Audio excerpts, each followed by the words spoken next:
Kemudian juga tatkala kita di grup, ingat kita satu grup, dalam grup kita 200 orang. Kalau kita posting sesuatu akan dibaca oleh 200 orang, paling tidak banyak yang baca. Kita akan mengambil waktunya, mengambil waktu mereka. Maka tatkala kita ingin men-share sesuatu, mikir, pantaskah yang saya share ini mengambil waktu teman-teman saya 200 orang? Ternyata hanya lelucon yang tidak bermanfaat misalnya. Ternyata berita yang hoax misalnya. Dia akan buka, dia paling tidak dia ngambil waktu 1 menit, 2 menit, kita ngabisin waktu orang, tidak bermanfaat. Maka sebelum kita share, kita pikir ini penting atau tidak. Apakah berhak untuk mengambil waktu teman-temanku? Kalau tidak perlu, jangan di-share. Tidak semua yang ada di benak kita, kita share. Tidak ada semua di benak kita, kita share. Tidak ada semua yang sampai kepada kita, kita share. Jangan latah. Ya. Jangan latah. Kata Nabi SAW, kafa bil mar'i kadziban an yuhadditsa bi kulli ma sami'. Cukuplah seorang dikatakan pendusta kalau dia menyampaikan seluruh yang dia dengar. Maka sama, cukuplah seorang dikatakan pendusta kalau dia men-share semua yang dia dapat. Tidak semua yang kita dapat kita share. Kalau ada share, ada berita datang kepada kita, pertama kita cek benar atau tidak. Datang dari jalan yang terpercaya atau tidak. Ya, sekarang berita ngawur-ngawur, banyak ngawurnya. Apakah sumber-sumber berita orang-orang tulis berita tersebut sikoh, ente kenal, rajin sholat di masjid, jujur? Anda kan nggak tahu. Mau berita tentang Saudi, mau berita tentang Amerika, mau berita tentang Indonesia, mau berita tentang pemerintah, mau berita tentang ustadz, belum tentu benar. Belum tentu benar.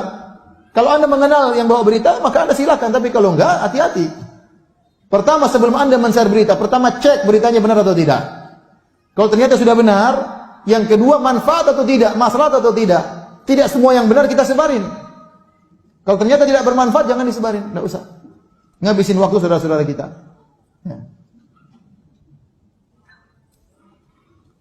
Baik, yang berikutnya, kalau Anda men-share berita, link, langsung tulis judulnya. Jangan linknya doang, orang jadi penasaran. Wah, begini aja ngabisin kuota. Anda mengambil harta orang lain. Kuota orang lain habis padahal hal yang tidak bermanfaat.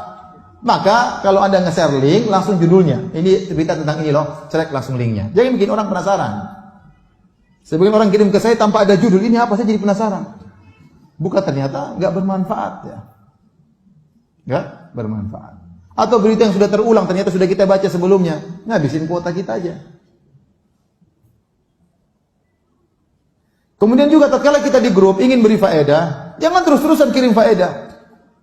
Hanya kopas pagi kirim faedah, siang kirim faedah, sore kirim faedah, kirim. Jangan. Itu seminggu sekali kirim faedah. Pilih faedah yang terbaik, kirim agar dibaca oleh saudara-saudara kita. Tidak semua yang sampai kepada kita kemudian kita harus beritahukan kepada orang lain. Ya. Kita dalam grup, kita misalnya seorang wanita yang sangat perhatian, misalnya dengan kecantikan.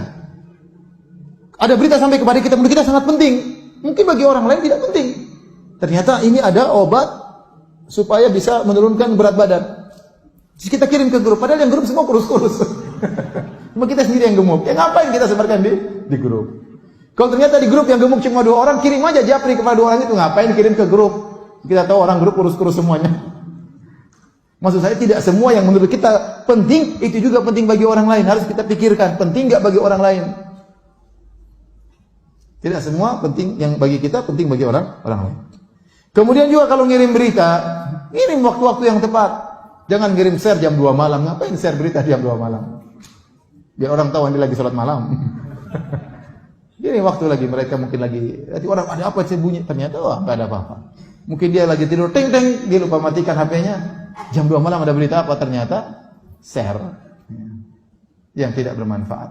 Maka pilih waktu yang tepat. Kira-kira orang biasa pegang HP jam berapa? Mungkin pagi-pagi, mungkin sore-sore, mungkin sebelum tidur. Tidak apa-apa. Kemudian, kalau Anda ternyata dalam grup akhwat, hati-hati. Misalnya Anda punya grup 20 orang, semua teman-teman lama. Teman-teman sekolah dulu yang mungkin saling tukar-tukaran foto di grup, hati-hati jangan dilihat sama suami. Jangan dilihat oleh suami, enggak boleh ya. Berita apa, Ma? Enggak usah tahu. Ini khusus buat akhwat, enggak boleh.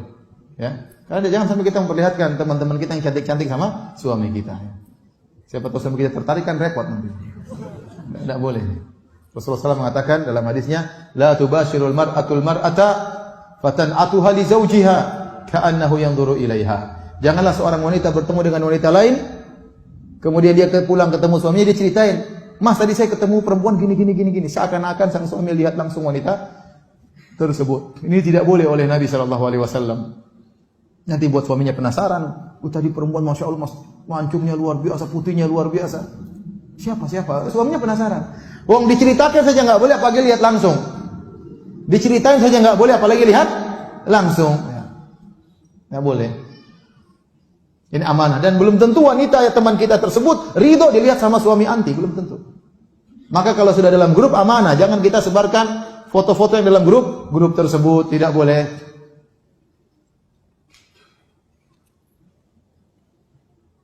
Baik. Terakhir saya tutup kajian ini dengan hadis Nabi sallallahu alaihi wasallam, min husni islamil mar'i tarkuhu ma la ya'ni. Di antara keelokan Islam seorang adalah meninggalkan yang bukan urusannya. Kalau Anda ingin tahu Islam Anda elok atau tidak, Islam Anda indah atau tidak, maka Anda dijauhkan oleh Allah dari hal-hal yang bukan urusan Anda. Sekarang ini musim banyak orang ingin tahu urusan orang lain yang bukan urusannya. Nimbrung pada perkara-perkara yang bukan spesialisnya, bukan hal yang perlu dia untuk ketahui, ya. Karena orang pengen tahunya tinggi, namun hal-hal yang tidak bermanfaat. Sehingga tatkala dia tersibukkan hal tidak bermanfaat, sibukkan dengan medsos, berita-berita yang begitu banyak, tidak ada henti-hentinya, ya, akhirnya dia lalai dari hal yang bermanfaat. Lalai dari bersilaturahmi, lalai dari baca Quran, kurang salat malamnya, kurang salat sunnahnya, kurang baca Qurannya, ya. Dan akhirnya dia terlalaikan dari hal-hal yang bermanfaat. Maka hati-hati, selalu ingat hadis ini, min husni islamil mar'i tarkuhu ma la ya'nih. Di antara keelokan Islam seorang meninggalkan yang bukan urusannya. Jadi kalau ada sesuatu, ngapain saya perlu tahu? Kalau nggak perlu tahu ya sudah left. Nggak perlu tahu ya sudah nggak usah tahu. Ngapain mencari tahu sesuatu yang belum tentu manfaat bagi